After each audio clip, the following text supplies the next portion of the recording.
बिस्मिल्लाहिर्रहमानिर्रहीम। लाखों करोड़ों दुरूदो सलाम मोहम्मद मुस्तफ़ा सल्लल्लाहु अलैहि वसल्लम और आले मोहम्मद पर। मैं हूं उमर दराज गोंदल।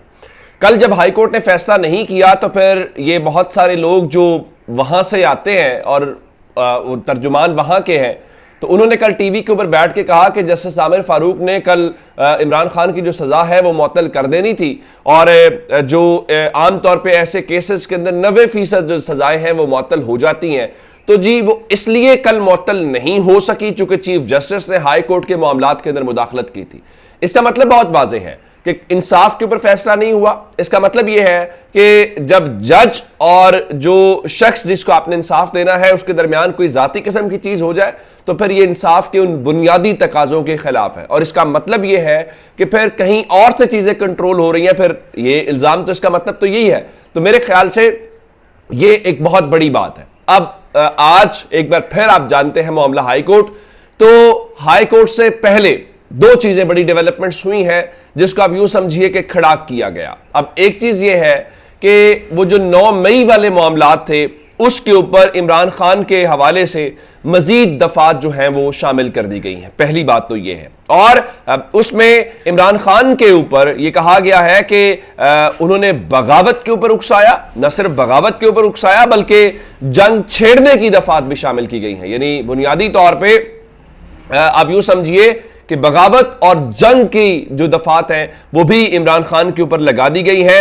और इसी तरह के जो और है, मिसाल के तौर के ऊपर दंगा फसाद, मुख्तलिफ तबकात में दुश्मनी फरोग देने की बयानात की दफात भी शामिल की गई हैं। और हैरान कुन तौर के ऊपर यह दफात मई में नहीं शामिल की गई, जून जुलाई यानी 3 महीनों के बाद ये पुलिस रिपोर्ट के मुताबिक जो केस डायरी है उसके मुताबिक ये 18 अगस्त को इनके अंदर इजाफा किया गया है। यानी आप यूं समझिए कि आज से एक हफ्ता पहले जब उनको लगा कि बात नहीं बनी, हालांकि 5 अगस्त को इमरान खान को गिरफ्तार किया जा सका था, तो जब बात नहीं बनी तो 18 अगस्त को। तो ये बुनियादी बात क्या है? ये बुनियादी बात इस बात का सबूत है कि इमरान खान वाकईतन इनके ऊपर भारी पड़ गया। अब इन्होंने केसेस बनाते जाना है, इन्होंने इमरान खान की गिरफ्तारी डालते जाना है और उसके बाद आप यूं समझिए कि ये चीजें at the end Imran Khan जदोजहद करता रहेगा और इमरान खान ज़हनी तौर पर तैयार है। मैंने आपको बताया कि इमरान खान ने बताया कि अगर उनको 3 साल भी जेल में रहना पड़े तो वो ज़हनी तौर पे इस चीज के लिए तैयार है। अब इस हवाले से आज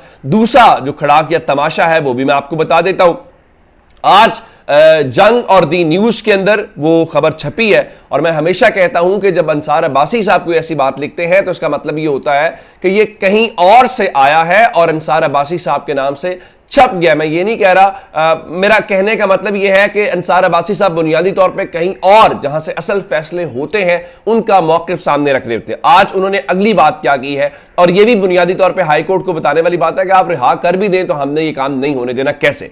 उन्होंने लिखा कि साइफर केस इमरान खान और शाह महमूद के खिलाफ ट्रायल 2 हफ्तों में शुरू हो सकता है। अब से थोड़ी देर पहले शाह महमूद कुरैशी को जो खुसूसी अदालत है वहां पे पेश किया गया और बख्तरबंद गाड़ी के अंदर पेश किया गया। यह भी बहुत दिलचस्प बात है। अच्छा, अब अंसार अब्बासी की स्टोरी के मुताबिक सरकारी जराये का कहना है कि FIA वाले कोशिश कर रहे हैं कि अगले हफ्ते तक हालिया तश्कील दी गई स्पेशल कोर्ट में ट्रायल के आगाज के लिए चालान जो है वो मुकम्मल कर ले।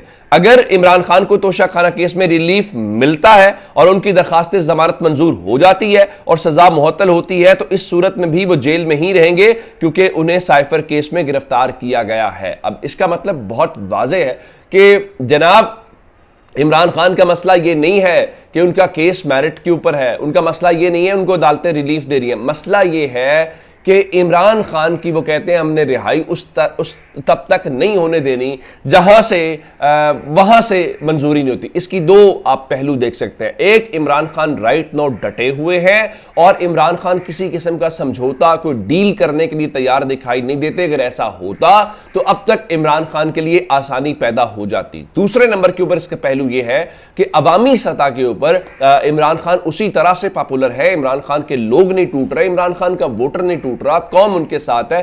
तो इसलिए इस चीज को करने के लिए यह बात की गई। मैं आपको एक मिसाल देना चाहता हूं, मैंने आपको कल भी बताया था और वो था बिजली के बिलों का मामला। अब अंदाजा कीजिए कि अगर नदीम अफजल चंद जो हैं वो ये कहें कि बिजली के मामले के ऊपर जो है वो एहतजाज का दायरा कार बढ़ सकता है और लोग इतने गुस्से में हैं, तो फिर आप अंदाजा लगा लीजिए ग्राउंड के ऊपर रियलिटी क्या है। अब से थोड़ी देर पहले जो खबर आई वो सरकारी तौर पे $53 मजीद महंगा हो गया, और महंगा होने के बाद पाकिस्तान की तारीख के बुलंद तरीन रेट $300.75 के ऊपर राइट नो इंटरबैंक के अंदर ट्रेडिंग कर रहा है। और इसके अलावा पाकिस्तान के ज़र मुबादला के ज़खायर के अंदर कमी हुई है। अगली खबर भी सुन लीजिए। अगली खबर यह है कि डॉलर की बढ़ती हुई कीमत रोकने के लिए लाहे अमल बनाया जाए, यह कहना है निगरान वजीर खजाना का।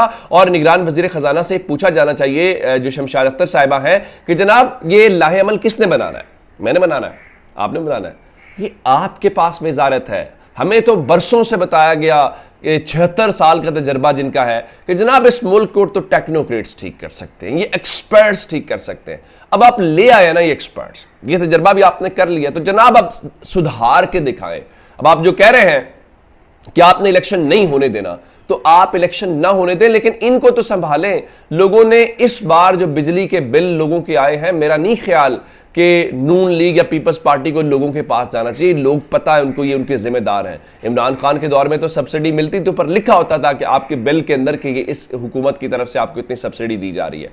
और इमरान खान को कैंपेन की जरूरत नहीं है, जो हालात इन्होंने कर दिए हैं। अच्छा, अब ये सूरत हाल है, और दूसरी तरफ नवाज शरीफ को इस बात का पता है, और वो पता क्या है? अच्छा, इलेक्शन की सूरत हाल क्या? मिसाल के तौर के ऊपर इलेक्शन वाला मामला देखिए कि वजारत कानून से राय तलब की, लेकिन वजारत कानून ने राय पहले ही दे दी। वो जो निगरान वजीर इत्तलात हैं, वो जो साबिक सहाफ़ी मुर्तज़ा सोलंकी साहब है, वो ये कहते हैं कि इलेक्शन जिस तारीख का ऐलान करेगा उस पर इंतखाबात कराएंगे। यानी वो कह रहे हैं कि हम सदर की तारीख को नहीं मानेंगे, दूसरे लफ्जों में, जिसका मतलब ये लिया जा सकता है इलेक्शन कमीशन जो तारीख करेगा हम उसके ऊपर इंतखाबात कराएंगे। अगली बात ये है, अगर उन्होंने बीबीसी ने लिखा, उन्होंने मजीद कहा कि इलेक्शन कमीशन के मौकिफ के पीछे खड़े हैं। इसका मतलब यह है कि सदर साहब ने जो राय मांगी है वो राय वही आनी है वजारत कानून से जो इलेक्शन कमीशन की राय है, जो पीडीएम की राय थी, जो नून लीग की राय थी। लेकिन यह मामला इस तरह से इख्तिताम पजीर नहीं होगा, यह मामला अदालत में जाएगा, यह मामला तय होना है।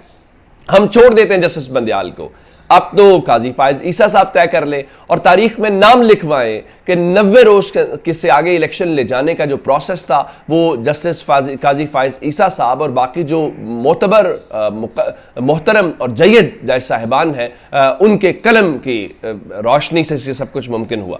तो निगरान हुकूमत तो कह रही है कि जनाब हम जो है वो इलेक्शन कमीशन के पीछे खड़े हैं और इलेक्शन कमीशन जो करेगा हम वो तैयार है। और दूसरी तरफ जरा अंदाजा लगाइए, और वो है नवाज शरीफ वाला मामला।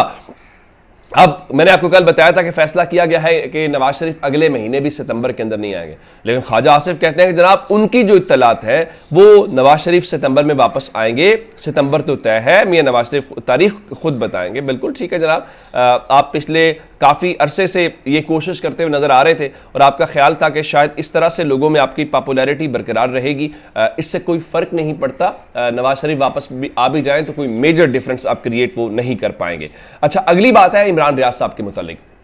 इमरान रियाज को 107 दिन तकरीबन हो चुके हैं और 107 दिन से उनका कोई अता पता नहीं है, वो किसके पास है, उनका जुर्म क्या है, ये सारी बातें। अब रात एक सोशल मीडिया के ऊपर तस्वीर आई, ये तस्वीर जो है आप देख पा रहे होंगे कि ये इमरान रियाज की, उनका जी तस्वीर जारी कर दिया, लेकिन ये उनकी हालिया तस्वीर नहीं है। ये उनकी उस वक्त की तस्वीर है जब उनको पहले गिरफ्तार किया गया था, जब एक थाने से निकाला जाता था दूसरे थाने में ले जाया जाता था। तो ये अगर आप कोई ये समझ रहे हैं कि इमरान रियाज की कहीं अभी वो जहां पे भी है वहां से जो तस्वीर है वो जो आई है, तो ये गलत बात है। ये आपको मुनासिब या दुरुस्त खबर नहीं दी जा रही, ये उनकी पुरानी खबर है। जैसे ही कोई ऐसी चीज़ आएगी, कोई तस्वीर आएगी तो हम आपसे ज़रूर शेयर करेंगे। अपना बहुत सा ख्याल रखिएगा। खुदा हाफिज़।